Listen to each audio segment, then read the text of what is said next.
Bem-vindo a mais um Casos Tarológicos. E hoje eu tenho uma pessoa muito especial que vai trazer a visão dela sobre o tarô, vai falar um pouquinho sobre também a relação entre tarô e Jung, que é o Giancarlo Klint-Schmidt. Olá, muito obrigado pelo convite, obrigado a quem está nos assistindo, é um prazer estar aqui nessa conversação. Eu queria agradecer até porque a gente está gravando agora, nessa semana que teve essa catástrofe toda em Petrópolis, e o Giancarlo ele reside em Petrópolis, né? E ele está aqui, né, colocando toda a sua força, sua energia para poder passar um pouco para a gente da visão dele no tarô. Eu queria agradecer muito nesse momento tão difícil aí. Eu nem imagino o que você está passando. Tá? É um momento de desafios, mas a gente tem um momento do coração certo para cada coisa, né? E esse é o momento que foi reservado para a gente poder fazer essa troca. Com certeza. Giancarlo, eu queria começar perguntando para você como é que você começou no tarô? Como é que começou a sua história, a sua relação com o tarô? Minha relação com o tarô começa precisamente quando eu comecei estudando egiptologia. Meu pai tinha uma biblioteca grande em casa, tinha uma série de enciclopédias, né, coleções, principalmente história. E antes de eu mesmo esbarrar numa revista Planeta, que trazia a história do tarô, em 1985, eu cheguei a ter contato com uma revista, uma espécie de livreto, né, da Nádara, que trazia uma reprodução do Kyr Tarô. Era uma reprodução bem simples, né, em duas cores, um tom sépia sobre cartas brancas, né, e egípcio, né, quer dizer, aquilo ali me fascinou. Só que eu não dei muita bola quando, em 85, isso foi tipo um ano antes, né, quando eu tenho contato com essa revista, né, comprei numa rodoviária aqui local, quando a rodoviária ainda no centro de Petrópolis. E depois surgiu essa revista nas bancas, que me chamou muita atenção. Era uma revista Planeta só destinada ao tema tarô, inclusive editada pelo meu amigo Luiz Pellegrini, editor-chefe, né, da revista Planeta na época. Né? Eu agradeço até hoje o Luiz Pellegrini, encontro com ele no evento da Nova Consciência. Luiz, pô, você mudou minha vida, você que fez a diferença e tudo mais, né? E nessa revista Planeta tinha, inclusive, um extrato sobre Jung, falando sobre a parte de psicologia analítica, fazendo uma menção sobre a parte arquetípica, simbolismo e tudo mais. Essa revista vinha com um baralho, reprodução da Grimaud, uma reprodução do baralho francês chamado Marselha, né? A reprodução da Grimaud, diferente das outras reproduções, tem um forte apelo à bandeira francesa, muito o azul, vermelho e o branco, né? E isso foi uma característica da Grimaud, né? A Grimaud, quando lança esse tarô nessa coloração predominante, foi em função também das comemorações da Revolução Francesa, né? E ali, aquele baralho muito frágil, né? Lâminas muito finas, né? Eu fui viajando naquilo, fazendo algumas experiências e tudo mais, né? Até que atinei de começar também a usar aquele baralho da revista Nádara, né? Revista que trazia o Kyr, né? Ali eu comecei a fazer uma série de experiências, né? Experiências até inventivas. Eu comecei a perceber algumas coisas que suporte a imagem, porque você sabe que o tarô ele é uma construção imagética histórica, né? Que se entrelaça em dois tempos, ali o final da Idade Média e o início da Renascença. E como esse fenômeno, né, de imagens ele tem um conjunto de elementos que são predominantes historicamente, eu comecei a fazer ponte até com as enciclopédias, as ilustrações que tinha sobre Idade Média, sobre Renascença. Você fala, por que não tem essa figura aqui?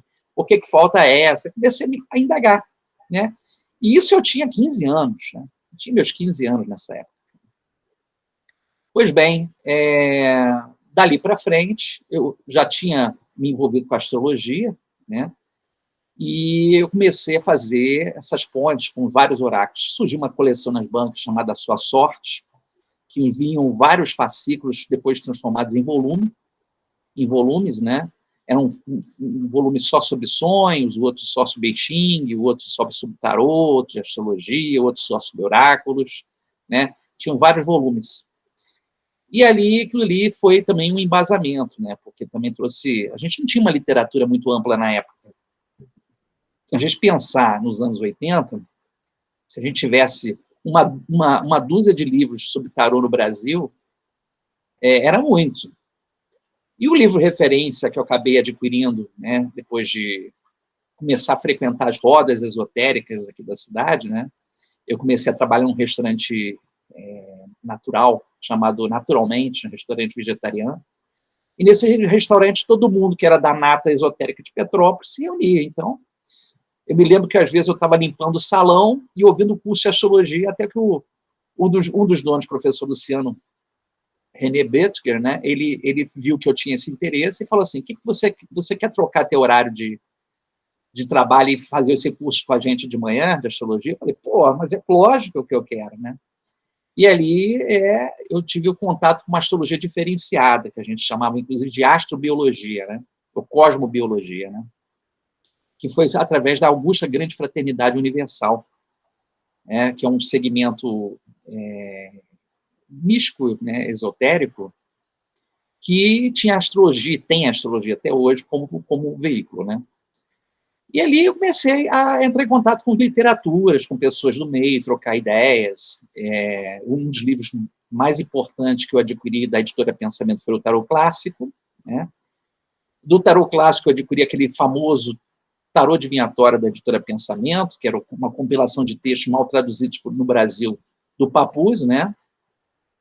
E esses livros se tornaram uma referência. Depois vieram, né, as obras de Diomedes, bem herméticas, aquelas obras que você lia, você fala, o que eu estou fazendo aqui? Não entendo, porque tem obras que foram construídas para serem lidas dentro de segmentos templários, né, segmentos de ordens. Né. E dali para frente, eu me especializei nos 22 arcanos maiores. Durante muito tempo, eu trabalhei com arcanos maiores. Tá?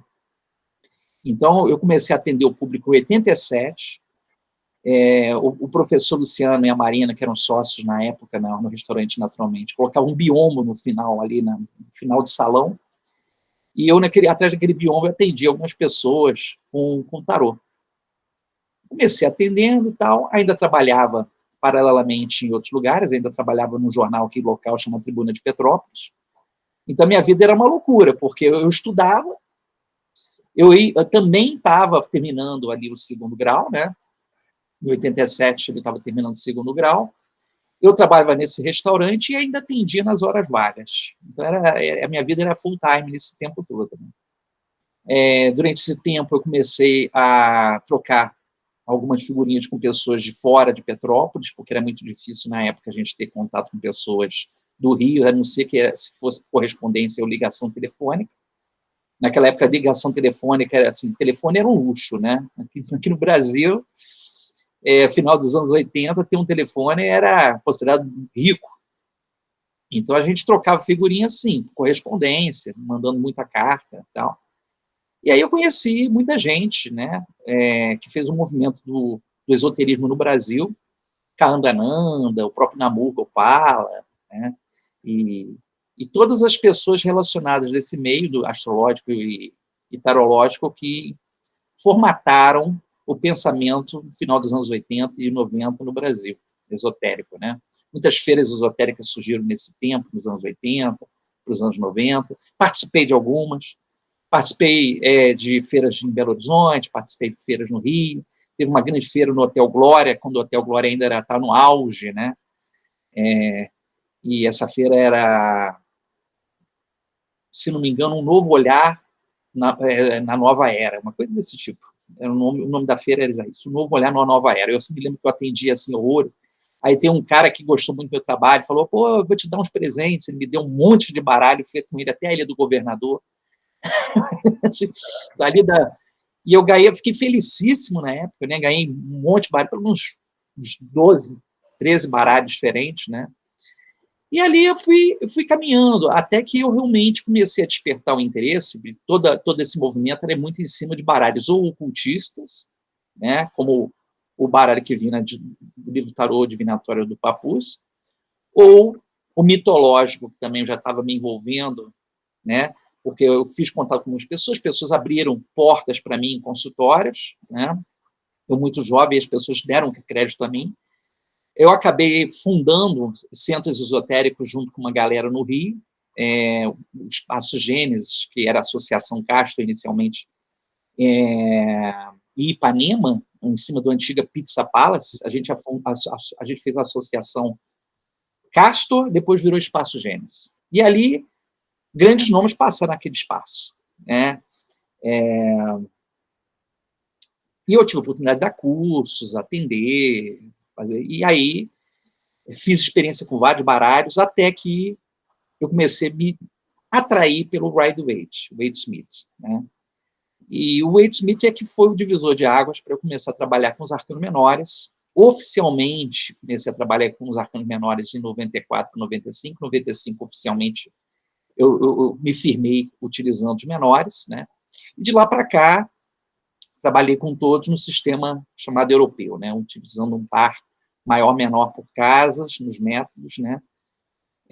De forma bastante significativa. Isso fez uma diferença muito grande, né? Porque eu fui combinando elementos e fatores também, porque no final dos anos 90 eu acabei fazendo um curso de psicologia junguiana através do núcleo, né? Sociedade Brasileira de Psicologia, Sociedade Brasileira de Psicologia Junguiana, né? SBPJ. E eles me deram embasamento, quer dizer, aquilo ali me fez despertar de vez meu interesse por Jung. E ali foi realmente o caminho que eu tracei, que hoje eu sigo, né? Trabalhando esse tempo todo com tarô. Hoje eu vivo só de tarô, de oráculo e psicanálise também, mas eu fiquei esses anos todos só trabalhando com tarô, com oráculos, com astrologia, né? Eu trabalho com vários oráculos, trabalho com Simbolon, trabalho com oráculo Bellini, né? O Kipper, né? Trabalho com Sibila, trabalho com Lenormand. Eu trabalho com os oráculos que eu sinto, né, o momento também que a pessoa precisa, eu dou a dica para a pessoa, olha, essa tua questão, de repente, seria interessante trabalhar com essa ferramenta. Eu sempre dou uma sugestão para a pessoa, falo um pouco do baralho para a pessoa, né, para a pessoa poder se situar. Tem oráculos que não são muito conhecidos e que, naturalmente, o esforço de trazer esses oráculos para o público brasileiro valeu muito a pena, né? Um deles foi o próprio Simbolon e o oráculo Bellini, né? A gente fez um movimento muito forte para isso ser consagrado, né, ou estabelecido no Brasil. Ainda tem falta de literatura ampla, né, mas pelo menos o acesso a cursos, a pessoas que já trabalham com esses oráculos já existem, né, comparados a, colocar aí, 20 anos atrás. Né? Muito interessante. Antes, até da gente... Eu vou querer que você fale um pouquinho sobre o Simbolon, sobre o Bellini também. Sim. Um comentário antes também. Engraçado, são poucas pessoas, né, que... No Brasil, as pessoas chamam de método europeu, né? Os maiores separados dos menores. Uhum. Mas eu só leio assim, praticamente. Eu estou tentando me desvencilhar disso agora, mas eu acho que é uma maneira que eu me acostumei a ler também. E traz muito sentido, na verdade, até um arcano menor com um arcano maior, né? O menor dando ênfase ao maior junto dentro da leitura. E eu pego, inclusive, esses métodos de leituras assim convencionais que as pessoas usam, mas ao invés de ter uma carta por casa, né? Por local ali, falo em português, né? Casa, eu coloco sempre o maior e o menor, porque traz muito mais sentido, mais profundidade na leitura. Se você pegar todos os meus tarôs, eles estão separados, que nem um maluco. Eu separo o maior, os maiores menores. Se você abrir aí, você vai ver tudo maior e menor separado, né? Mas, olha só, pode falar, desculpa. O mais importante nessa questão da visão que a gente pode ter sobre a questão do uso do tarô, eu não sou uma pessoa que normalmente imponho regras a quem usa. Inclusive, em cursos, eu procuro dar muita liberdade para a pessoa, porque o tarô ele tem essa plasticidade. Né? Eu não imponho Se a pessoa vai cortar 3 vezes, se a pessoa não vai cortar, se a pessoa corta com a mão direita, se corta com a mão esquerda, muita coisa se tornou uma espécie de mistificação, né, com o tempo, né?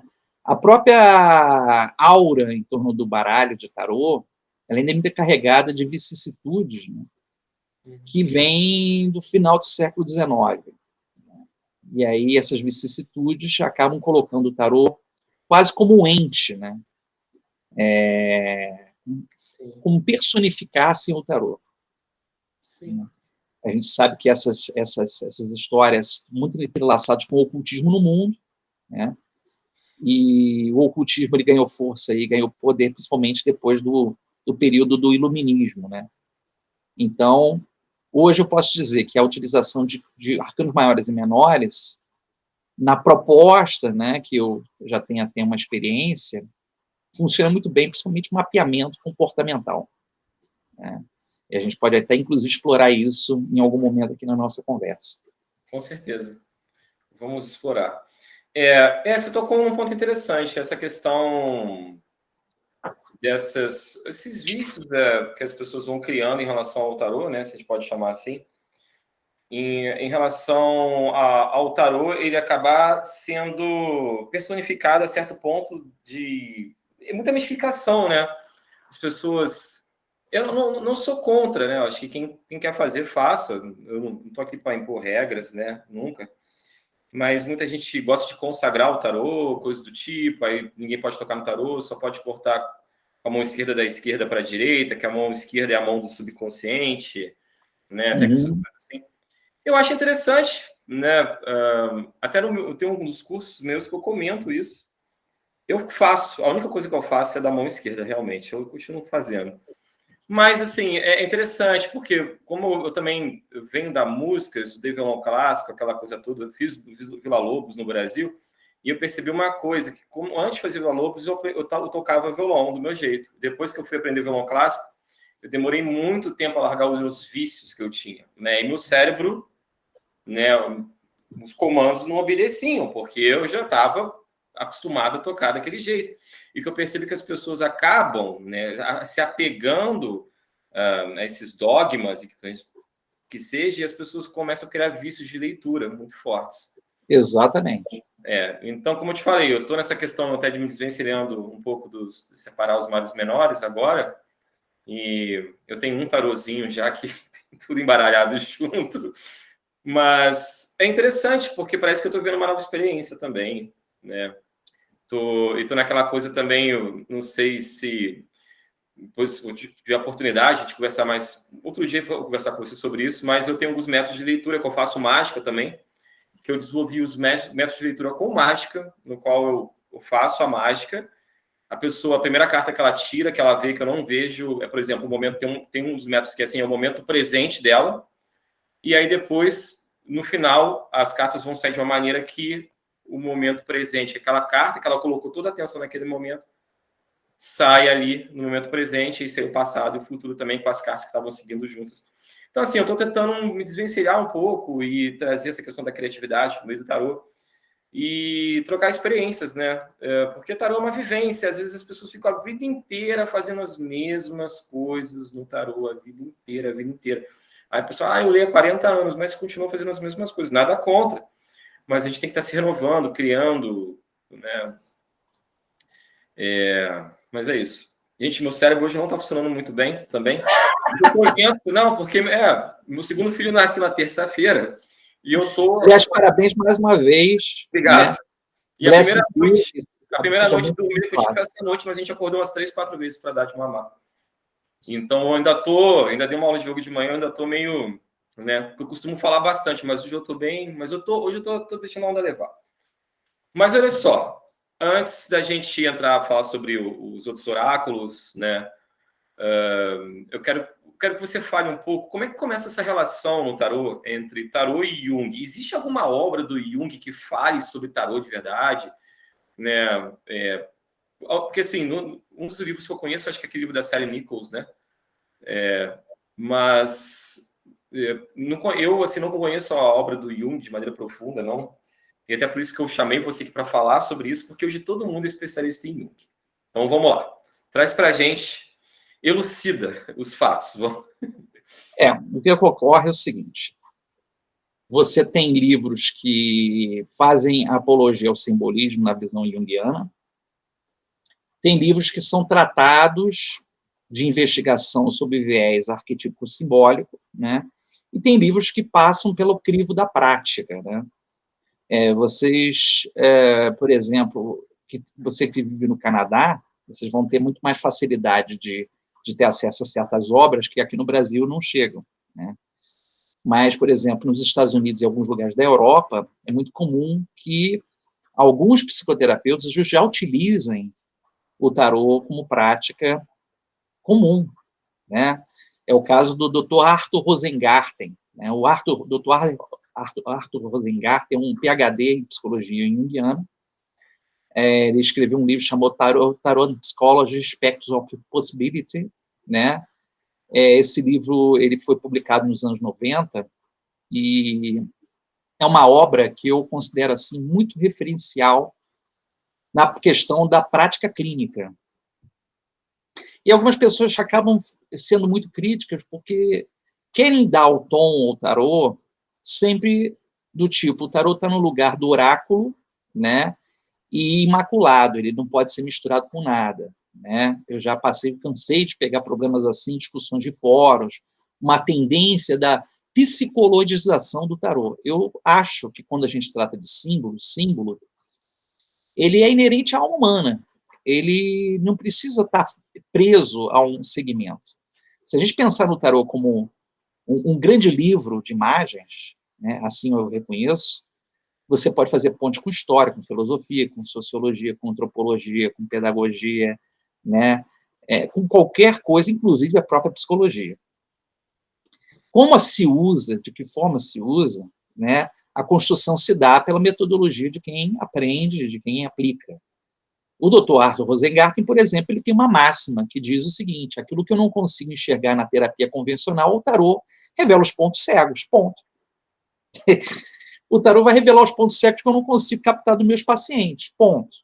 Né? Então, eu já acho isso bastante interessante, porque se você tem as imagens, você tem os símbolos à mão, como chaves, e a pessoa pode, por exemplo, fazer associações, recriando a partir das suas memórias as histórias que viveu, que experimentou, o tarô tem essa chance de servir de gancho, né, e, ao mesmo tempo, de âncora psíquica.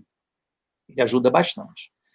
A Sally Nichols, ela foi uma aluna de Jung, né? A Sally Nichols, ela faz um tratado que explora o simbolismo e um pouco também da mitologia por trás das lâminas do tarô, os 22 arcanos maiores, né? Utiliza muito, principalmente, as imagens do Marcel, né?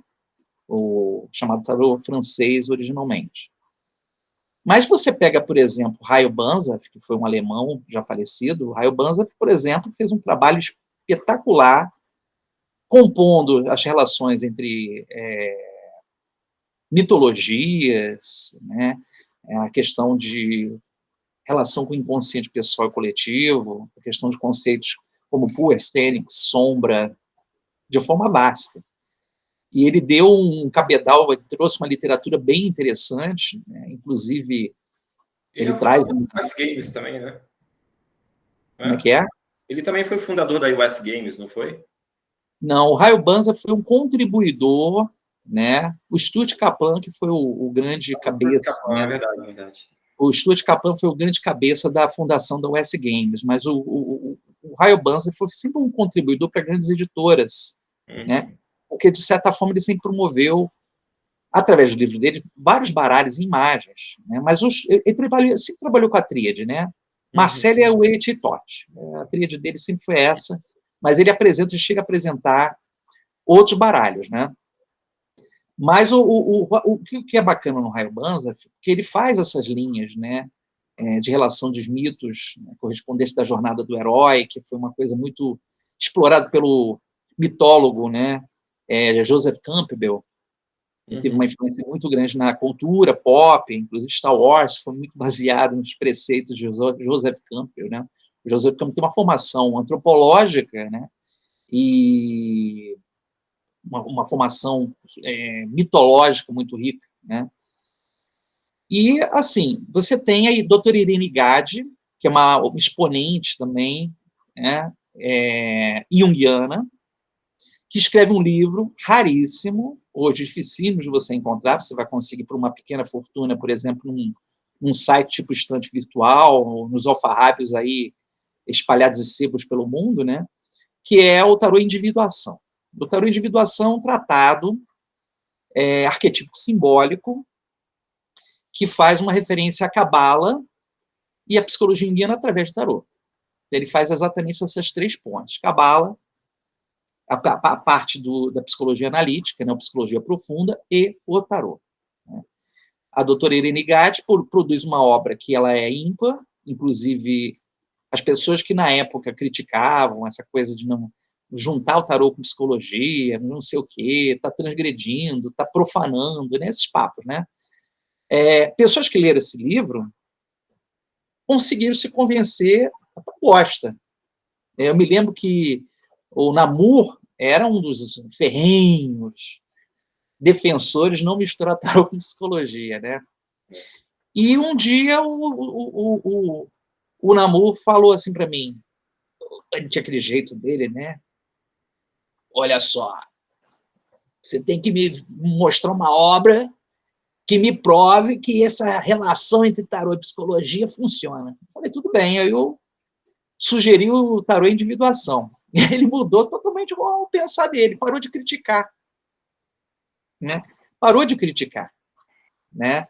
Então, o que tem por trás disso? Nós temos, na verdade, a visão de uma ferramenta que pode ser utilizada em qualquer instância. Se eu quiser contar, por exemplo, eventos históricos através do tarô, eu posso usar.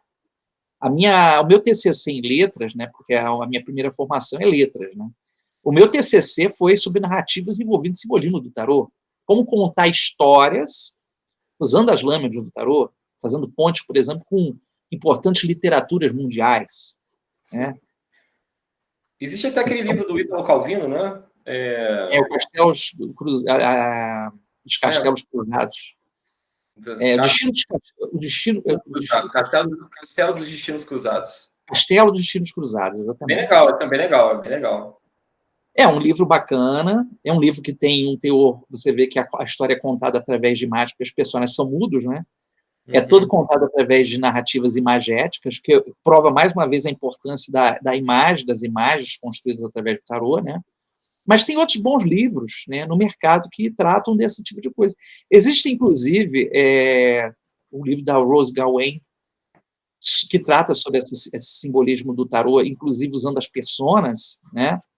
E tem livros de vivências que o tarô é utilizado como narrativas para a pessoa fazer experiências, contando a própria história de vida, utilizando as lâminas do tarô. Então, são tantas as possibilidades, Cal, que a gente se perde, né, no infinito das experiências que o tarô pode nos proporcionar. Com certeza. Essa questão de contar uma história, como eu venho da literatura, né, estava te contando que fiz mestrado em edição de textos literários em Portugal, aquela coisa toda, isso é uma coisa que me chamou muita atenção no tarô, porque, para mim, tarô e literatura são coisas que estão totalmente ligadas uma coisa na outra.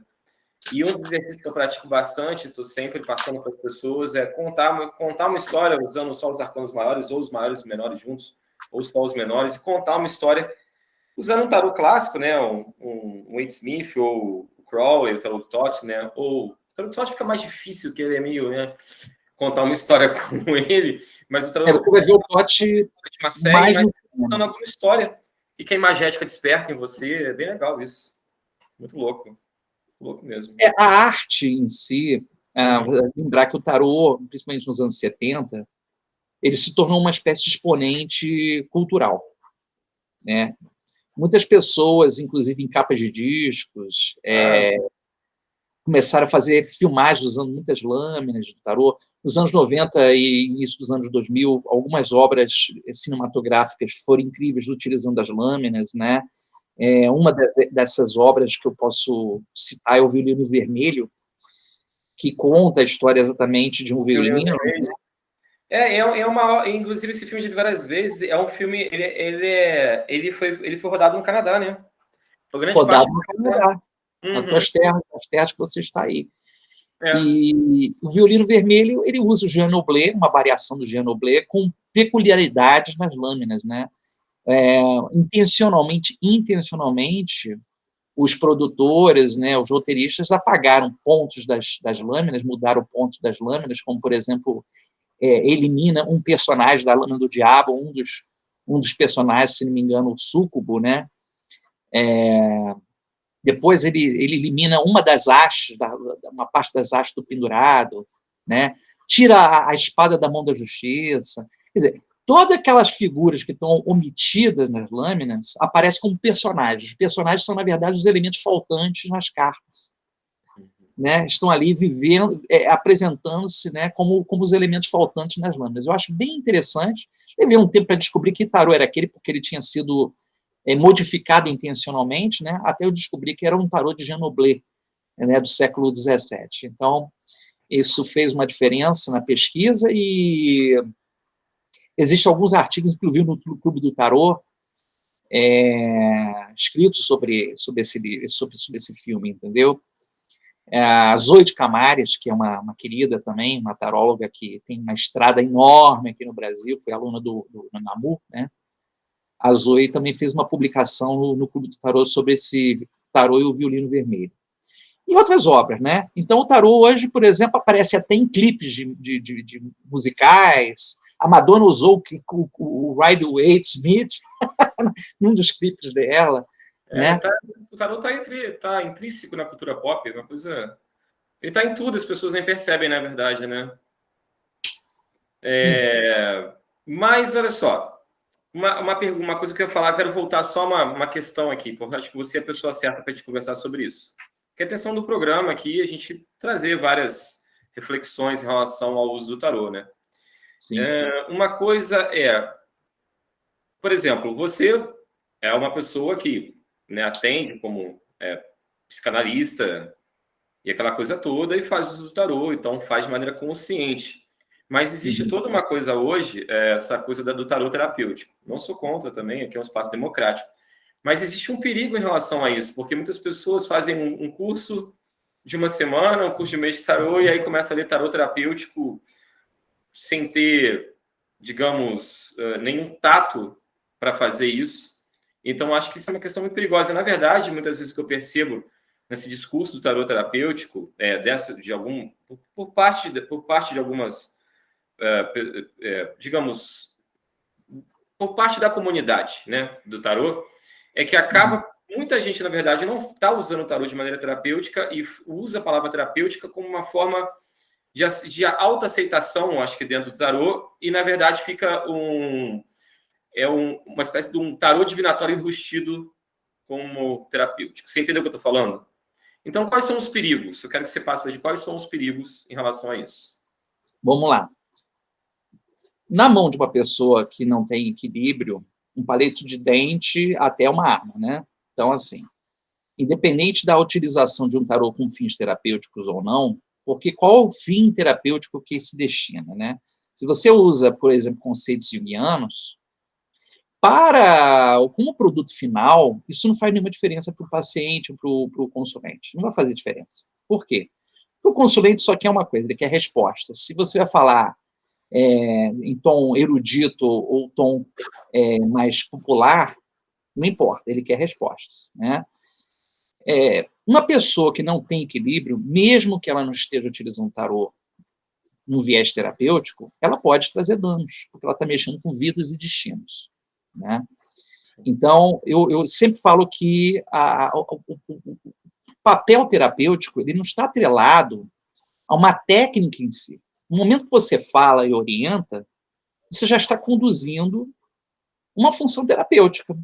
Porque se você, de alguma forma, acalenta aquela pessoa, orienta, dá uma luz, de certa forma, prepara a pessoa para algum evento, ela se sente mais acolhida, ela se sente mais protegida, né? Sente que está pisando em terreno firme. Então, o perigo do conceito terapêutico é o seguinte: existe uma apropriação muito poderosa, como a gente já conversou sobre a questão dos conceitos junguianos, né? E assim como as pessoas inserem, por exemplo, termos como quântico, né? É muito comum as pessoas... Durante um tempo aí atrás, todo mundo usava o termo quântico, quântico para cá. Mas o que é quântico, né? O quântico, porque muita gente que me conhece já sabe que eu fico... Não falo mal, gente, mas eu não curto, assim, eu achei cada um... Mas aí a pergunta que é, para a pessoa que trabalha com tarô, a pessoa que trabalha com tarô convencional, um tarô supostamente quântico, qual é a diferença que existe? Ela vai mudar os átomos para poder fazer uma modificação na leitura? Não vai fazer isso. O conceito terapêutico, assim, por exemplo, eu tenho uma formação junguiana. Eu fiz um curso inicialmente no final dos anos 90, né? Carlos Augusto e José Raimundo. Eles são fundadores do CBPJ, Centro Brasileiro de Psicologia Junguiana. Eles deram um suporte muito positivo na minha linha de entendimento, mas só foi com a pós-psicologia analítica que eu consegui validar o meu entendimento realmente sobre psicologia analítica. Tá? Hoje, até por incrível que pareça, com todo esse cabedal, eu utilizo muito menos as traduções conceituais, que a preocupação que eu tinha naquela época de usar termos para convencer as pessoas que aquele tarô era junguiano, e hoje eu utilizo de uma forma muito natural, sem precisar apelar para certas, vamos dizer assim, erudições ou abordagens que sejam nesse nível. A gente pode trabalhar tarô terapeuticamente usando um floral como apoio. Através da leitura, eu consigo identificar quais são os florais que a pessoa precisa. Sim, É uma forma terapêutica. A gente usa a astrologia assim, né? Eu acho muito interessante. É uma forma terapêutica. Você pode utilizar, por exemplo, o tarô como uma forma de meditação. Existem técnicas, né? Eu sempre faço assim com alguns alunos. Como objeto de dharana, né, no yoga, como para meditação, sim. Meditação, uso para ponte com sonhos, né? E ferramentas de autoconhecimento, porque existem obras que, apesar de não estarem destinadas a exatamente esse fim, por exemplo, o Tarô Arturiano, que é uma obra que foi publicada pela Leolin, né, que é uma editora, e foi recentemente reeditado. Ele tem um método chamado Espelho de Merlin, que é puro Jung ali. Né? Um método enorme, que leva, assim, pelo menos um mês para você poder digerir aquilo ali. Né? Então, o conceito de terapia, né, esse termo terapos, né, é um termo que vem de servidores de Deus. Né? Porque os antigos gregos acreditavam que eles eram mediadores de divindades como Asclépios. Né? Asclépios era a divindade da cura. Então, os terapeutas, a prática da terapia era uma prática em que aquelas pessoas intermediavam Asclépios, né, no seu processo de cura. E aí vem com o segmento de Apolo, né, com a questão da máxima, conhece a ti mesmo no tempo de Delfos. Esse processo ele está muito incutido na visão hoje de uma linha terapêutica de tarô, né? De você usar o tarô, por exemplo, como um instrumento de análise de comportamento, de personalidade. Mas quando entra nesse viés, a ideia não é tratar. Porque, por exemplo, eu sou psicanalista, mas eu não misturo as bolas. A hora da psicanálise é só psicanálise. A hora do tarô é a hora do tarô. Tanto que eu tenho os horários distintos para isso. Eu não misturo, não entra uma coisa e outra. Uhum. Né? Quando eu vou falar de psicanálise, é psicanálise. Eu vou utilizar todas as técnicas, né? Todas as abordagens que envolvem Freud e Jung. Quando eu vou trabalhar com o tarô numa visão que agrega a personalidade, ao comportamento, eu tento utilizar aquele perfil das lâminas para falar de inclinações, aspirações, tendências da pessoa. E a pessoa ficar atenta como usar isso a favor dela. Os talentos, as potencialidades, né? Como é que ela pode explorar esses recursos, como é que ela pode usar o tarô como um guia para a própria vida, uma bússola. O tarô é uma bússola, a verdade é essa, o tarô é uma bússola. Sim. Né? Ele não vai fazer por você. O tarô ele não faz... Se você deixar ele guardadinho na gaveta, ele não é auto-interpretável. Nós que damos voz, né? Nós que conseguimos dar voz e alma a esses símbolos, né? Os símbolos passam pelo crivo da nossa psique, né? Então, eu sempre tento mostrar para as pessoas que não existe um engessamento, né? Existe, naturalmente, a a necessidade de entender, por exemplo, que não há distinção quando se fala de símbolo para magia e psicologia. Porque, no final, os efeitos buscados é a transformação do ser humano. Com certeza. A essência de tudo isso é a transformação do ser. Tá? Se você vai fazer trabalhos usando o tarô, se você vai fazer meditações, se você vai fazer autoanálises, não importa.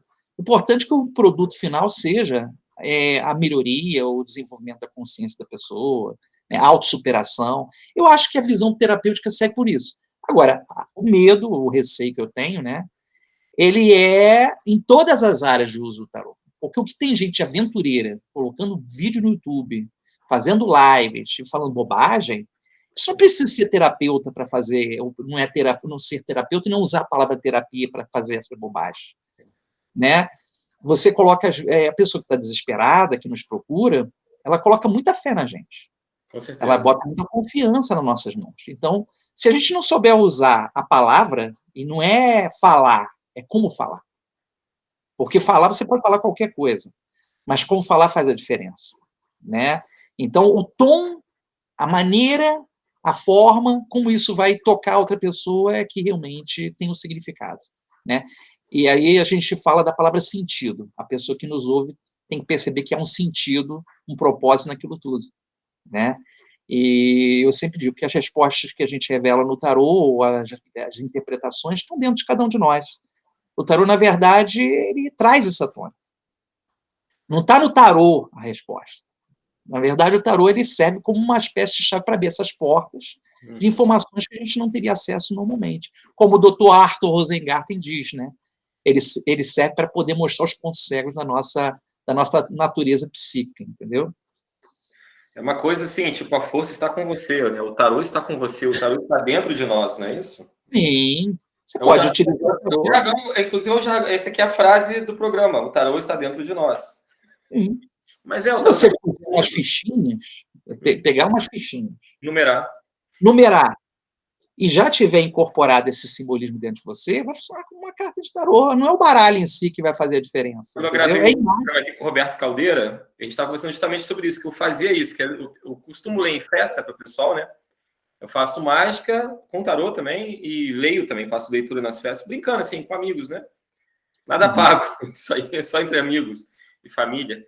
Mas se tiver, às vezes, um papel e numerar, fazer uma fichinha, vai ter o mesmo efeito. Não é nada sagrado, não preciso ter o tarô. Você já incorporou aquela simbologia, né? Sim. Eu acho que mais importante é a gente procurar dar vazão à criatividade, né? O Alberto Cousteau escreve um livro chamado Tarô, a Máquina de Imaginar. É a máquina de imaginar. Se é uma máquina de imaginar, imaginação é uma parte do nosso desenvolvimento de produção de consciência humana, né? Eu acho que a gente pode tudo com o tarô. Sim. Eu acho muito ruim quando uma pessoa impõe regras ou tenta normatizar o tarô. Tá?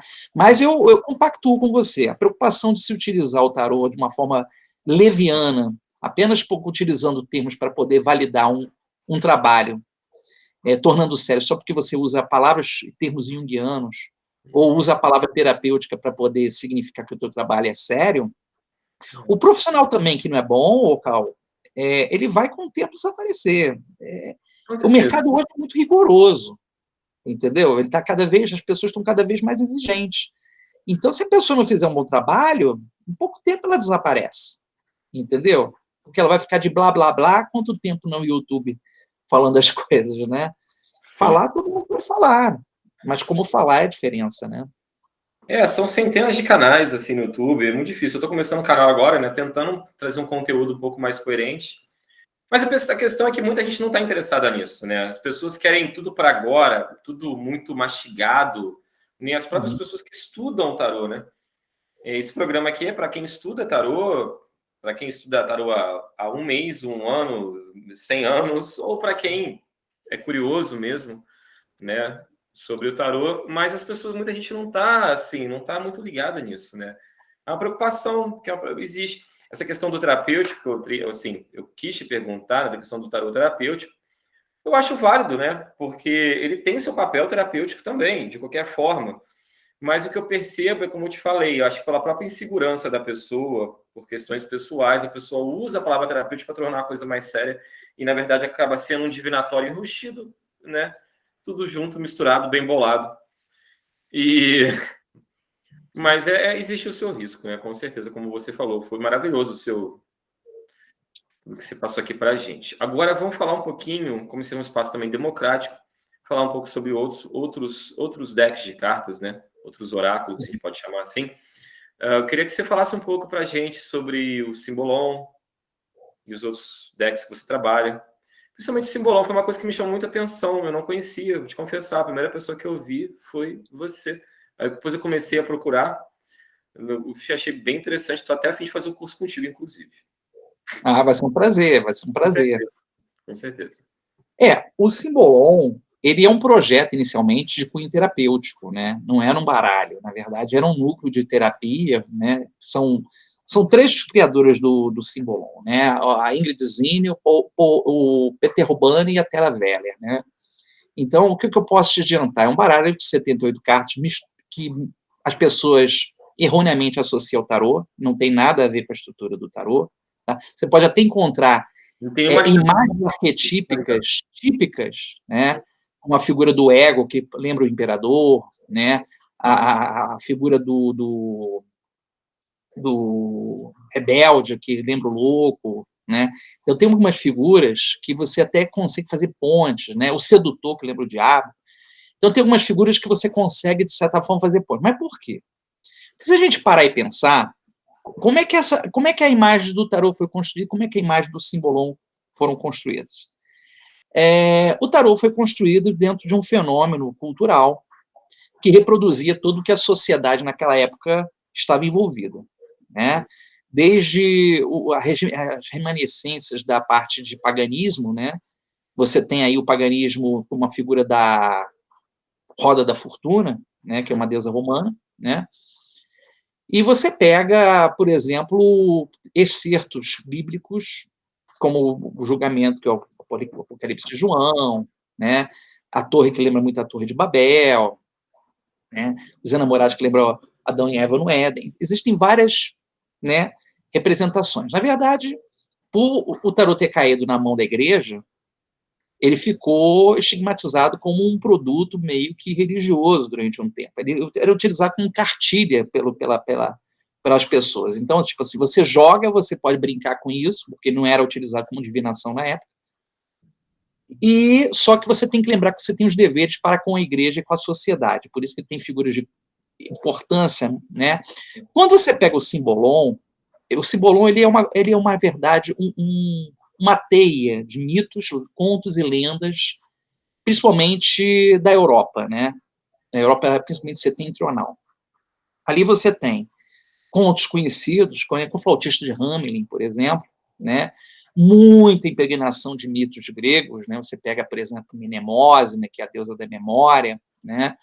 Você tem uma referência a alguma coisa hindu, você vê alguns mitos ali hindus, alguma coisa falando, por exemplo, a carta do Iluminado, que faz a citação a Buda, mas 70% do baralho é mitologia, fábula e contos europeus. O baralho é dividido em 12 imagens arquetípicos associados a planetas, é um baralho astrocartomântico, né? Assim como o oráculo Bellini. O que é um baralho astrocartomântico, né? Você tem uma fusão, né, da astrologia com as cartas. Analogias astrológicas. Pois é, você tem assim, 12 posições, né, que são a relação planeta-signos, né? Então, você, por exemplo, tem Mercúrio para Gêmeos e Virgem, tem Vênus para Touro e Libra, por exemplo. É isso que me interessou, na verdade, que me interessou muito. Muito. Aí você tem essas estruturas também, então isso me interessou bastante. E essas 66 cartas restantes, né, além dessas 12, elas são cartas que fazem combinações entre essas 12, em pares. Uhum. Né? Então, tem uma parte da carta que é a parte ativa, simbólica da carta, e a parte passiva, a parte que está consciente, manifesta, e uma parte que está subliminar, inconsciente da carta. Né? Então, é bem legal, porque você vê ali várias narrativas, né?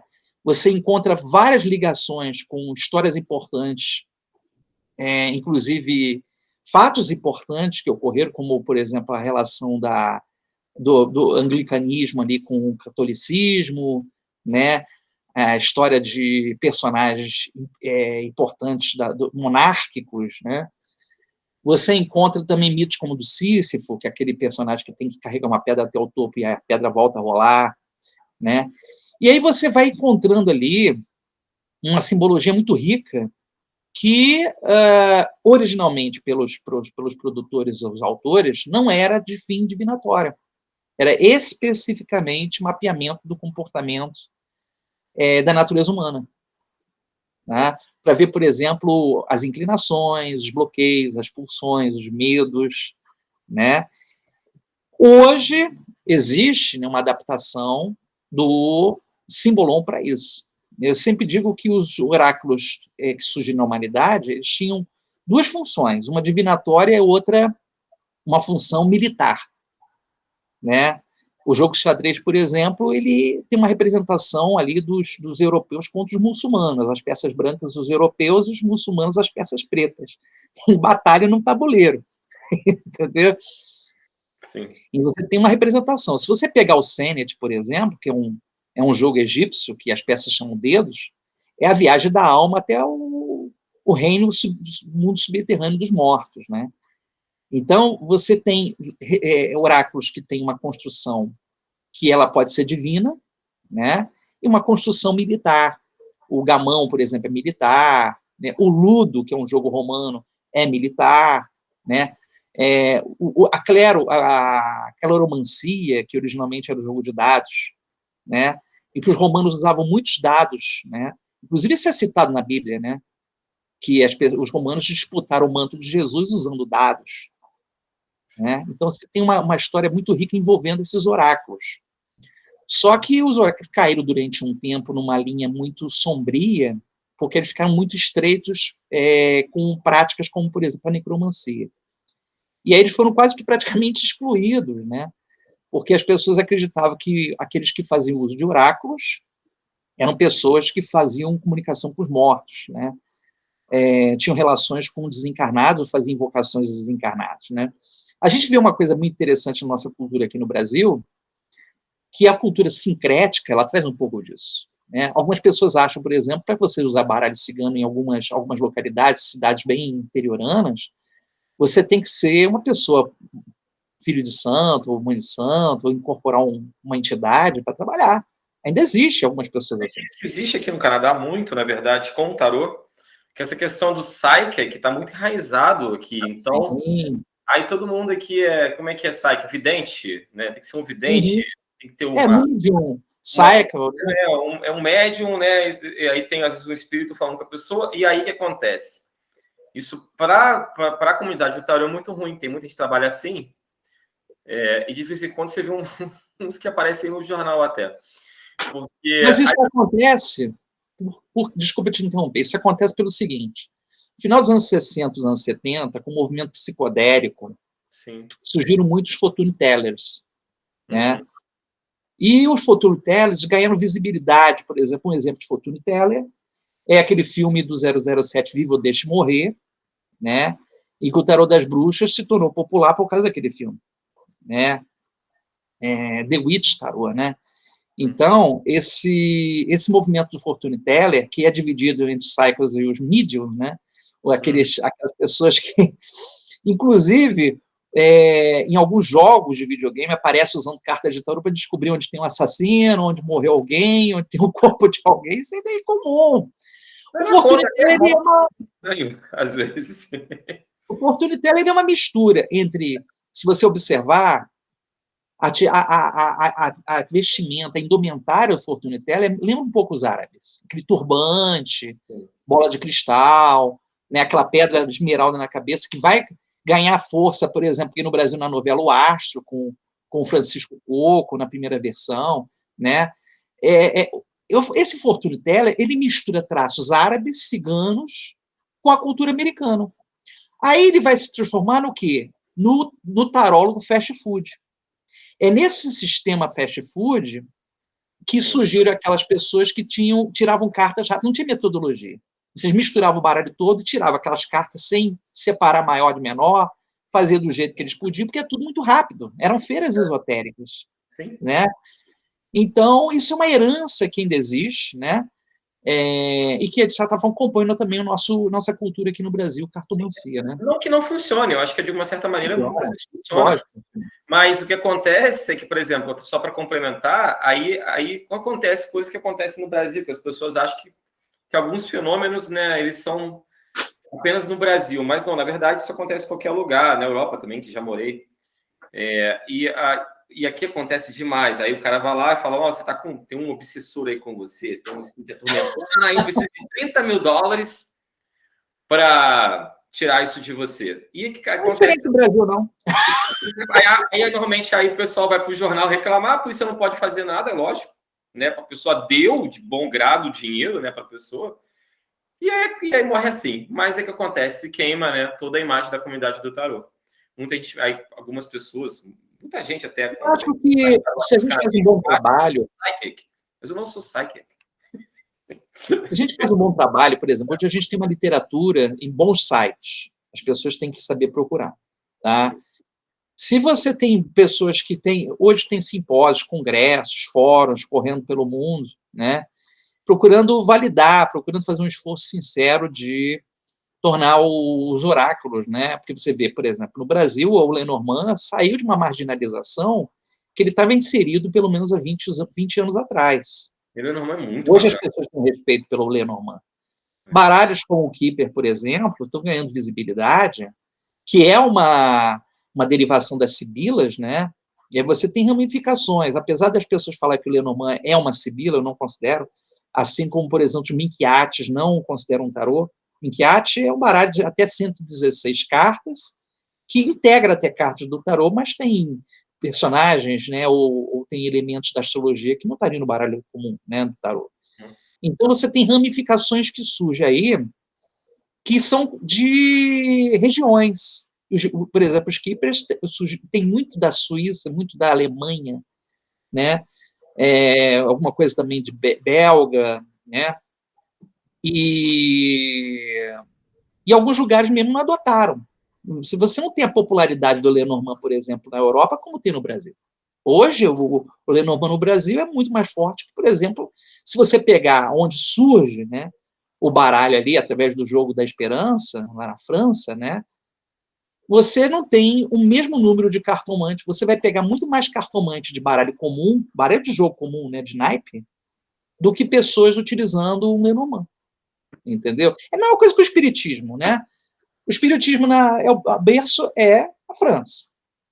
Tem muito espírita na França? Não. No Brasil, em compensação, né? Inclusive, não entrando nessa questão do espiritismo, mas eu acho, né, a obra do Kardec é muito interessante, mas no Brasil, quando traduziram muita coisa diferente. Então, se você ler as obras em francês, né, o que ele chama de espírito universal, no Brasil virou o espírito de Jesus, né? Coisas do tipo. Uhum. Existe esse sincretismo com o catolicismo para poder haver uma aceitação por parte da população, que caiu muito bem, na verdade. Não é nada contra. Né? Eu sou bem democrático, que hoje eu estou nada contra, né? Mas é interessante isso, né? Ué, mas você precisa ter... Assim, vamos falar de tradução, já que a gente está falando de tradução. Esse livro Tarô Divinatório, que surgiu a primeira edição em 1911, né? Inclusive eu tenho a primeira edição, na época que quando surgiu, o Papus era vivo.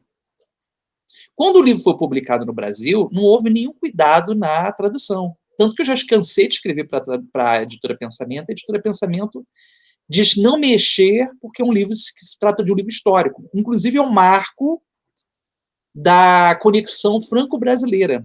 Por incrível que pareça, esse livro é um marco da parceria França-Brasil, o tarô adivinhatório. Se você pegar gravuras e tudo mais, está tudo fora do lugar, é um livro mal traduzido, ok? Quando você pega, por exemplo, conceitos psicanalíticos, eu estou falando de tradução, tá? Id, ego, superego. Você cansou de ouvir falar sobre isso. A tradução foi errada. Porque a tradução mesmo é eu, isso, que é o id, e superego. Ou melhor, supereu, né? Então, essas traduções, elas acontecem por causa da várias derivações linguísticas, porque você tira do alemão, passa, por exemplo, para o espanhol, para o inglês, e aí, quando chega para nós aqui, já está na terceira língua, na quarta língua, pendurado. Não há mais nada de controverso de você traduzir a palavra empolgado, né? E você pega Le Pendu, que é um nome original em francês, não tem nada a ver com enforcado, né? Hanged Man é um homem pendurado, né? Agora, se você pega o colgado, a palavra espanhola tanto tem uma duplicidade para a questão de enforcado com corda no pescoço, como alguém pendurado pelo pé. Então você vê que é o problema, às vezes, da tradução, como não chega. Sim.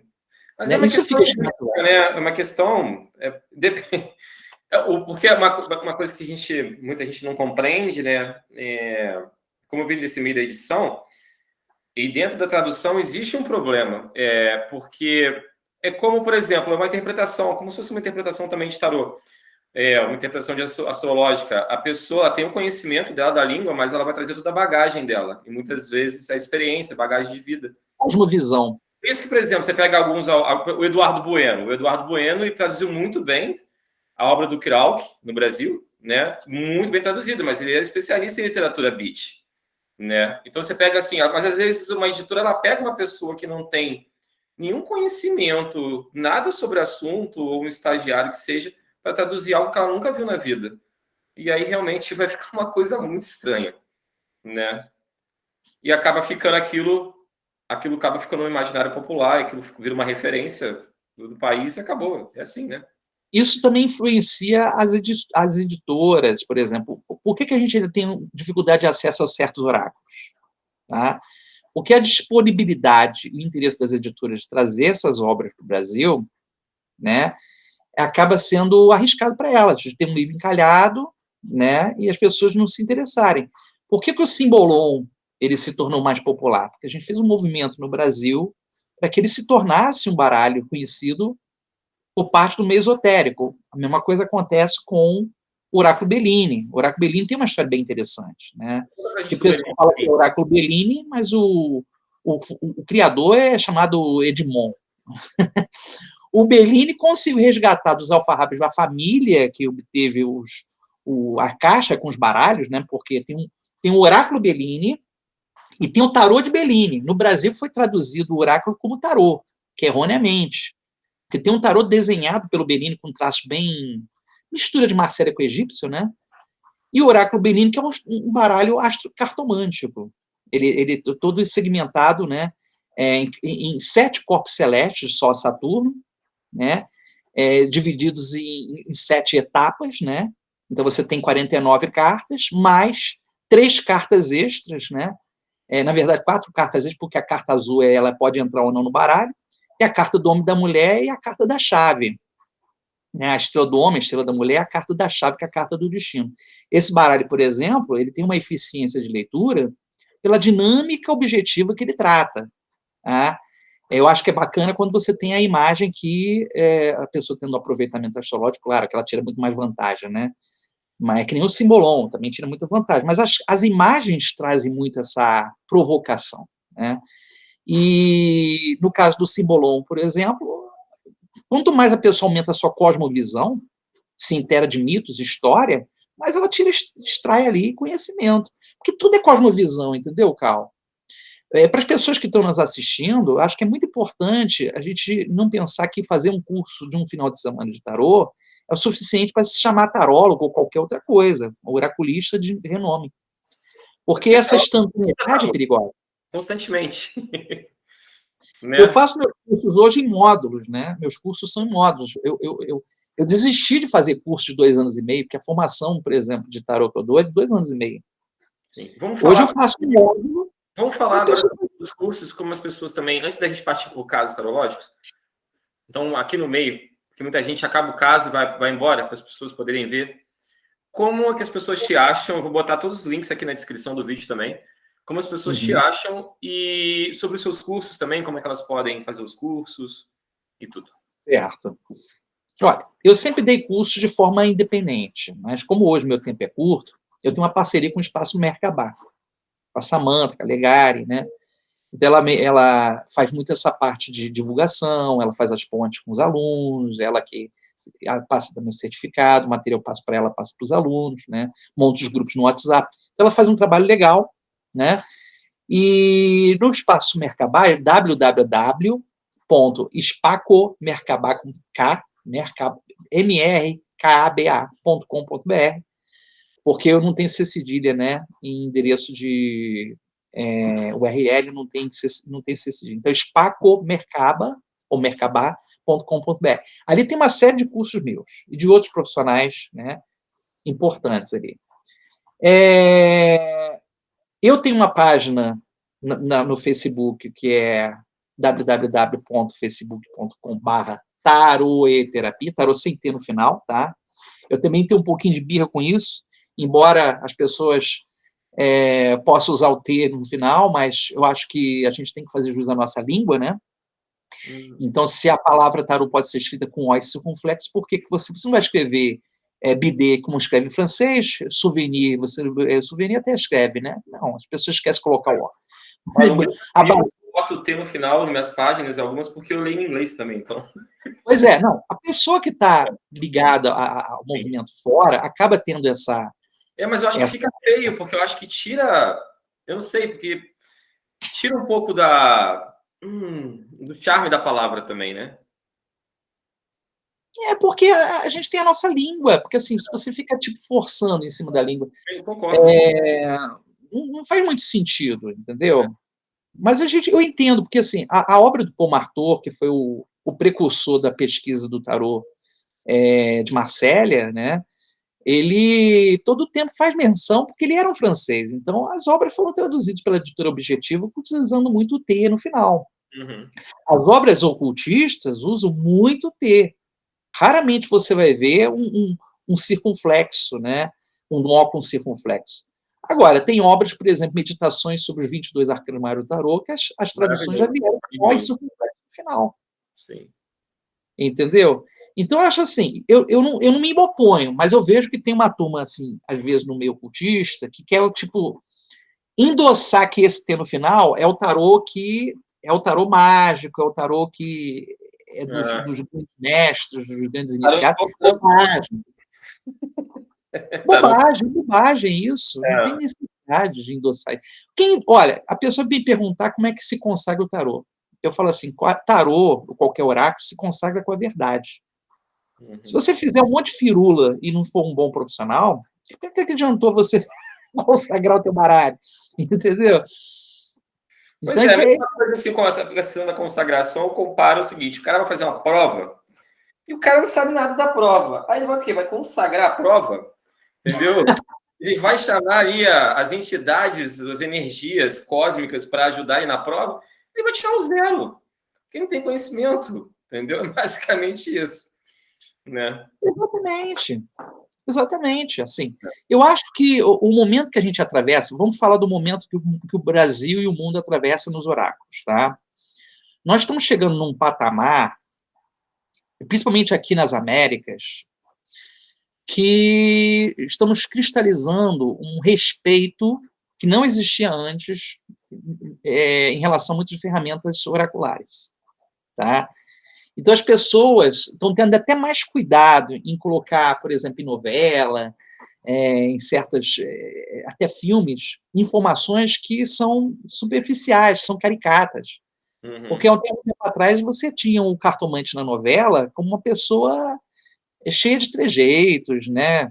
Umas roupas espalhafatosas, alguém muito misterioso. E não coloca o oraculista como uma pessoa do lugar comum. O que a gente, na verdade, é tradutor. É como um tradutor de língua, entendeu? De textos, a gente é um tradutor. Então, o mistério, ele vai da crença de cada um. Os credos não se misturam ao tarô. A pessoa pode até fazer essas pontes, né? Mas se você está atendendo uma pessoa que pode ser de qualquer outra filosofia, corrente de pensamento ou credo, você tem que se colocar no lugar da pessoa. Você não vai impor os teus credos à pessoa. Entendeu? Então, eu acho que esse respeito está se consolidando. Muitos oráculos estão saindo da marginalização. Hoje está se falando, por exemplo, de cartas de entidades, né? o baralho da Maria Padilha, o baralho das almas dos pretos velhos, né? Dos Exus, né? Que não tinha. E hoje está assim, um movimento, um fenômeno muito rico no Brasil. Por quê? O Brasil é sincrético. O Brasil é sincrético. E você vê que isso está despertando olhares inverso, né? Porque durante muito tempo os Estados Unidos e a Europa nos influenciou. Hoje, por exemplo, a gente está influenciando a Europa como Portugal, com o nosso baralho de entidades lá fora, entendeu? Então a gente está fazendo um movimento por quê? Porque a gente está consolidando, porque as pessoas começaram a perceber que estudar e criar uma base, né? Os bons profissionais, tá? Porque você não estou falando dos marqueteiros e propagandistas.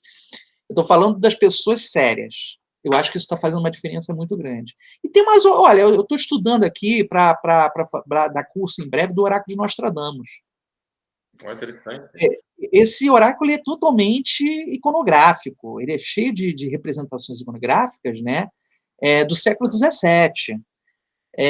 Então, assim, eu acho legal, não é um oráculo de fato de Nostradamus, porque ele tem esse nome, talvez até para endossar a importância de Nostradamus como um grande vidente, né, que foi na época dele, né, mas eu acho que a gente tem tanto oráculo bacana, tanta coisa para se ver, né, a runologia que está crescendo também aqui no mercado brasileiro, né, por exemplo, a loteria mexicana, que está começando a surgir agora, né? A loteria mexicana eu já tinha feito uma pesquisa um tempo atrás, mas tem pouco material. O Eloy falou aqui no caso sobre a loteria, e tem um programa só sobre a loteria também, que ele fez depois. Fantástico, fantástico, entendeu? Então, eu acho assim, há espaço para todos, eu acho uma bobagem a disputa que existe, às vezes, de ego, discussões sobre aspectos de quem está com a verdade, quem está com a razão. Eu acho que as pessoas que podem usar o tarô com uma filosofia mais autoconhecimento, independente do oráculo, podem se dar as mãos, não existe necessidade de criar dissensões, disputas ou, de repente, oposições de ideias ou posturas. Eu acho que tudo pode ser válido, né? Contanto que haja uma boa competência em transmissão de conhecimento, né? E um profissionalismo, uma postura ética e moral. Acho que a postura ética faz toda a diferença, né? Porque a gente lida com vidas humanas, a gente lida com expectativas, sofrimento, a gente lida com angústias, então a gente tem que ter muito respeito pelo ser humano, independente de ser terapêutico ou não. Porque a palavra, a partir do momento que a gente coloca a palavra, ela já tem um efeito na psique da pessoa. Entendeu? Com certeza. Agora vamos partir para o maravilhoso, sim. Eu acho que vou ter que chamar você, inclusive, para fazer uma segunda parte também. Tem um outro programa que eu estou começando, que é um programa de oráculos. Eu quero que você venha falar sobre vários oráculos. Então vamos traçar várias parcerias aí. Essa conversa está muito boa. Mas agora chegou o momento do caso astrológico. Você contar um caso para a gente, um ou dois, quantos você quiser. Fica à vontade, um caso bem interessante, né? Passa uma vivência ou não, né? Tem gente que pega para o viés mais misterioso, tem gente que pega para o viés mais de uma experiência que a pessoa passou, que passar um recado legal para o pessoal. Então, fica à vontade. Olha, algumas experiências, né, bem peculiares. Quando a gente atravessa esses atendimentos, a gente entra em contato com a realidade do outro. Eu sempre digo o seguinte: as histórias que nos chegam, muitas vezes, não todas, mas algumas que nos chegam, elas têm uma sincronicidade muito com nossos eventos internos, né? Então, quando a gente fala para o consulente, para a consulente, a escuta não é só para ele, é nossa. Né? A gente também tem que estar se escutando, né? Porque senão cai naquele velho problema do caso de Ferreira espeto de pau, né? Essa não é a ideia, né? Você tem que aprender também com aquilo que você está transmitindo. E, assim, um dos eventos mais difíceis, vou colocar dos eventos difíceis, dos eventos interessantes, tá? Um dos eventos mais difíceis. Normalmente, quando a gente trata de tarô, a gente não fala de morte, é difícil falar de separação, falar de acidente, doença, é muito difícil, né? No entanto, você pode ajudar a pessoa a se preparar para evitar ou enfrentar certos problemas, né? E numa ocasião eu atendi um senhor que nesse atendimento eu vi claramente que ele ia desencarnar em pouco tempo. Pouco tempo, né? Como eu ia dizer aquilo para ele se ele estava me perguntando, né? Então, naquela conversa que eu tive com ele, e a gente fica, às vezes, numa saia justa muito grande, né? Como aquela pergunta que a pessoa faz, né? A mulher, o meu marido está com alguém, essas perguntas saia justa, né? A gente tem que ter uma articulação, porque o outro não está ali para se defender. Com certeza. Né? O outro não está para se defender. Então, a gente faz papel de advogado do diabo, né? Então, como a gente faz papel do advogado do diabo, a gente tem que se colocar na posição de quem não pode se defender também. Uhum. Então, a narrativa da pessoa é válida até segunda ordem, até quando você abre as cartas e começa a perceber se a narrativa bate com a realidade.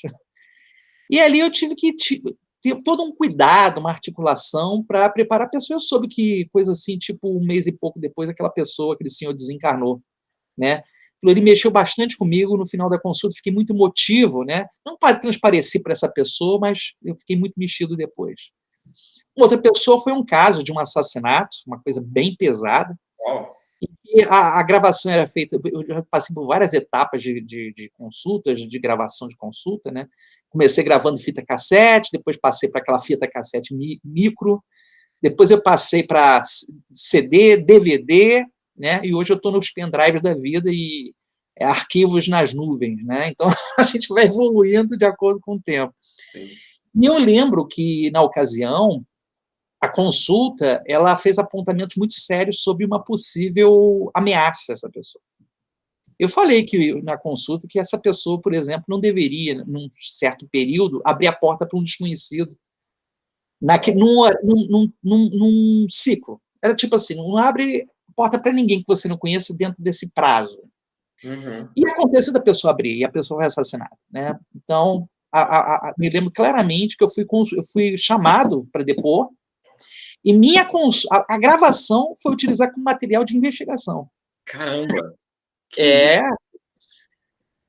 Né? Uma situação bem pesada que eu passei, bem pesado. Bem pesado. Isso foi o quê? Foi nos anos 90, 2000, 80? Isso foi provavelmente final dos anos 90, início de 2000, eu não recordo bem, mas eu acredito que foi 99, 2000, uma coisa assim. Cara, isso é... Foi uma situação bem sui generis, mas chegou a ser material de investigação, né? E as pessoas, eu senti um tom sarcástico, né, nas pessoas ali os próprios policiais, o delegado e tal. O delegado só fez uma pergunta para mim: como é que você sabia, né? Meu amigo, eu trabalho com isso, como é que eu sabia, né? Então, assim, eles ficaram um pouco, assim, ressabiados, um pouco, como a gente diz aqui no Rio de Janeiro, bolados, né? Com aquela história do tipo, como é que ele teve acesso a essa informação? Bom, foi uma coisa bem pesada. A outra, a gente tem que sempre ver o seguinte: o que é o tarô enquanto leitura imagética e o que é a intuição ou a nossa evidência? Porque a gente também está estimulando as nossas faculdades parapsíquicas, né? Se você trabalha com símbolo, a tua intuição está sendo refinada. Quem trabalha com imagem, o artista, por exemplo, ele refina a intuição dele todo o tempo, porque trabalha com a imagem. Né? O cara que faz teatro, ou o cara que trabalha com pintura. Você que trabalha com pintura, você sabe disso. Você tem as tuas pinturas aí, né? Sim. Mas a vidência, ou, de repente, o insight, ou você ter, de repente, uma visão qualquer, não tem a ver com tarô. Isso eu coloco bem claramente, porque o tarô não dá essa evidência. Isso é uma faculdade que você desenvolve com o tempo, né? De escrever lugares e coisas. E eu me lembro claramente uma consulta que eu fiz, e que a pessoa estava muito triste, que há muito tempo não tinha ninguém, estava muito tempo sozinha e tal, né? E que ela me perguntou quando que ia conhecer alguém, né?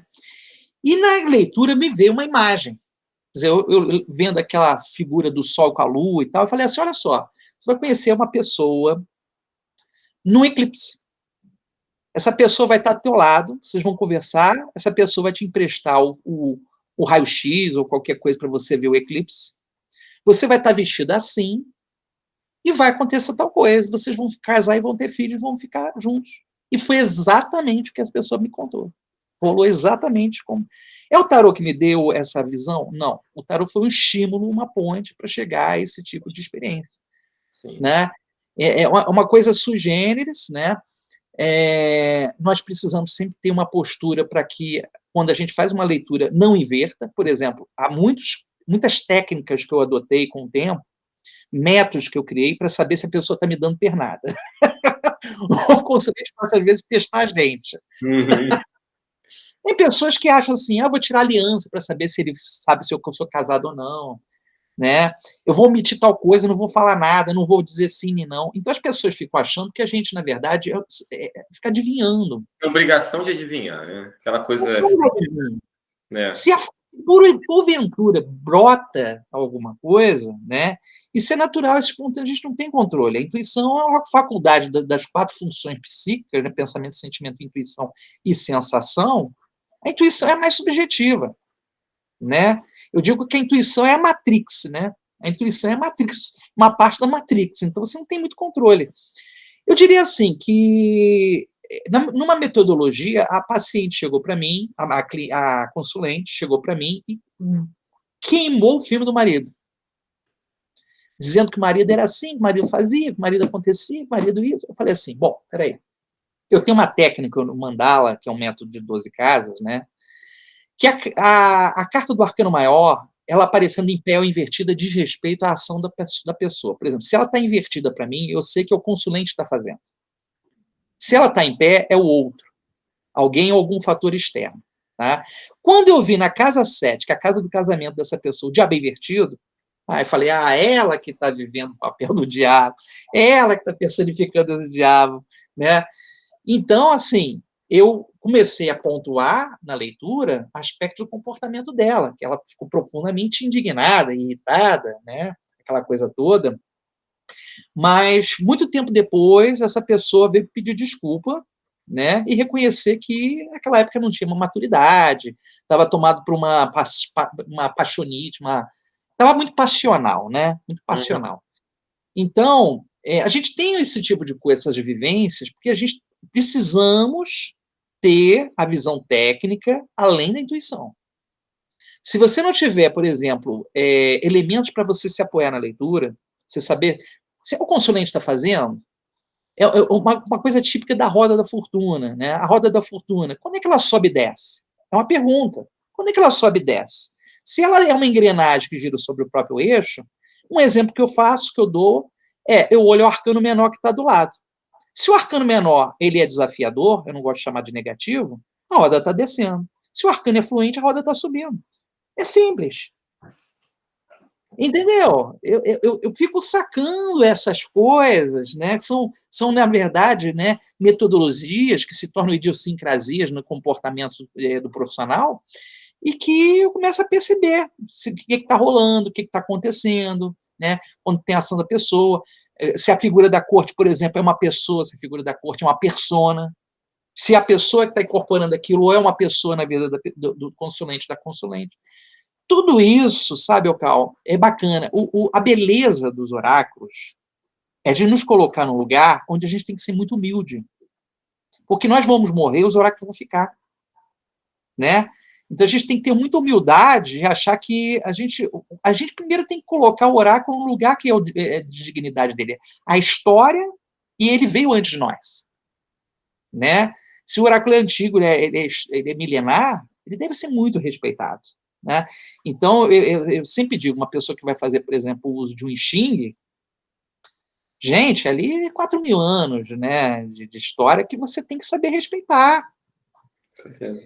Não é simplesmente abrir o I Ching para você saber o que vai rolar, entendeu? Você tem que extrair toda aquela sabedoria, não é à toa que o Jung se dedicou, né, ao estudo do I Ching, ele viu ali toda a síntese da filosofia chinesa, né?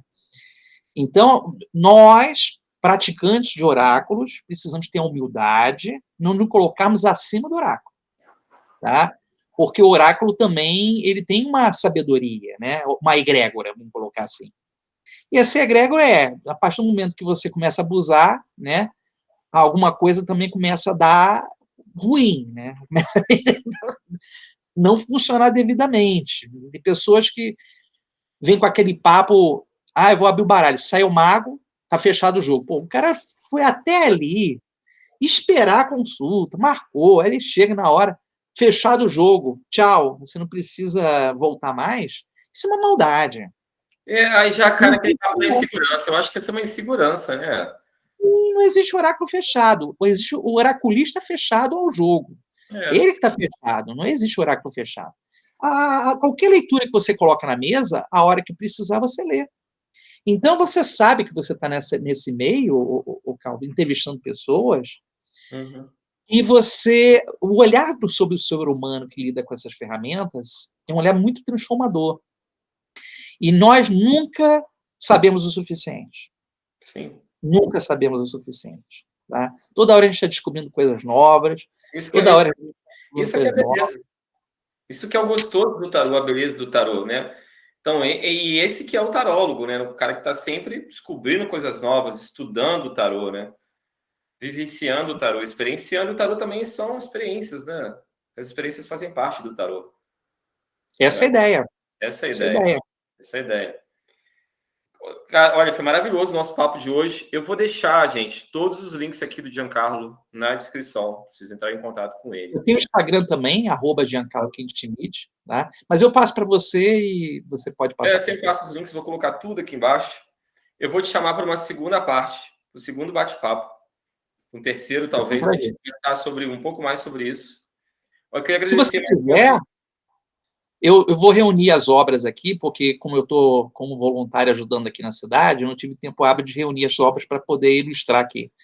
Mas eu posso reunir algumas obras, mostrar aqui alguns livros raros. Eu sou um colecionador de baralhos, eu tenho mais de 600 baralhos aqui na minha coleção, né? A gente podia fazer uma Então, assim, você eu posso mostrando. fazer... Você tem, Giancarlo? Como é que é? Quantos tarôs você tem nesse momento? Olha, eu tinha contado a última vez 612, 600, mas deve estar mais ou menos nessa casa, porque chegaram alguns outros agora recentemente, né? Chegou um baralho dificílimo que eu estava durante muito tempo querendo, né? Ele se chama Medieval Tarot. Posso pegar rapidinho ele para mostrar aqui? Pega, por favor, pega, quero ver. Porque são baralhos que eu amo.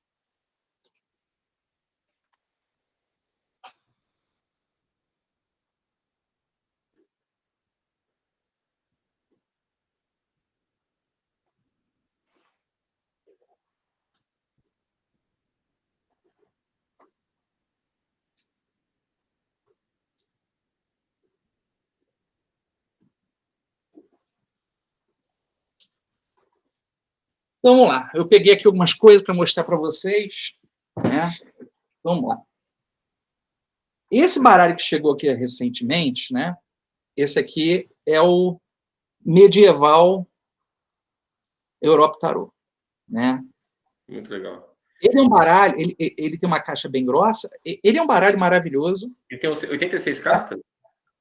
É um baralho com 86 cartas, por quê? Porque ele tem os 78 arcanos, mas tem cartas do imaginário medieval. Por exemplo, o Zodíaco. Tem cartas extras para você poder, por exemplo, o carro aparece como cavaleiro, como o cavaleiro andante, o cavaleiro do reino. Tem cartas diferentes, né? O manual dele é todo aveludado, né? Em papel. A impressão aqui é incrível, né? As cartas têm o friso dourado. Uau. Né? Eu não abri ainda. Porque eu não abri ainda. Mas, assim, quem tiver curiosidade para ver as cartas, Medieval Europa Tarot, tá? Ele é um baralho que tem toda a iconografia, foi extraído de textos manuscritos, pergaminhos, iluminuras medievais, reais. Muito legal. Tá? Que trazem isso. O outro é esse aqui, Esplendor Solis. Uhum. O Esplendor Solis ele é um baralho alquímico em cima do manuscrito que é chamado Esplendor Solis. Eu vou mostrar aqui o livro que fica mais fácil, né? Esse baralho aqui, ele também tem frisos dourados, né? Ele é todo em cima de ilustrações de pranchas alquímicas reais. Tá? Eu vou mostrar aqui só para vocês terem uma ideia. Esse aqui já posso abrir. Não, muito legal. Olha, atrás a lâmina é assim, né? E as cartas também têm esses frisos dourados, né? É muito bonito. E você vê que as cartas são cima de pranchas desse manuscrito chamado Esplendor Solis, tá? E é interessante porque ele tem o título e o título também da prancha. Para você ter uma ideia, o tratado é esse aqui, ó, Esplendor Solis. Esse é o manuscrito que foi reproduzido, né?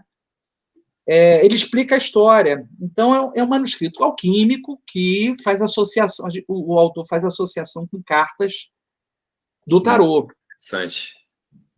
É maravilhoso. Eu estou estudando esse manuscrito, tá? Eu sou um entusiasta da alquimia, Sim. né?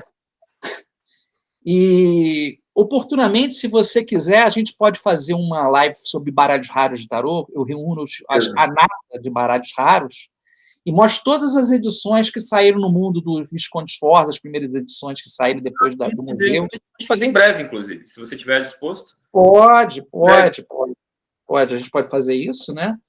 Então, tem o Esplendor Solis. Aqui o Simbolon, para quem não conhece, né? O Simbolon é esse baralho aqui que... Eu tenho duas edições aqui comigo. Essa é a primeira edição que saiu. Já está até bem chumbadinho, né? Eu sempre trabalho com ele e tal. Uhum. Esse agora já está vindo menorzinho, tá? Praticamente metade, um pouco acima da metade dessa caixa aqui, né?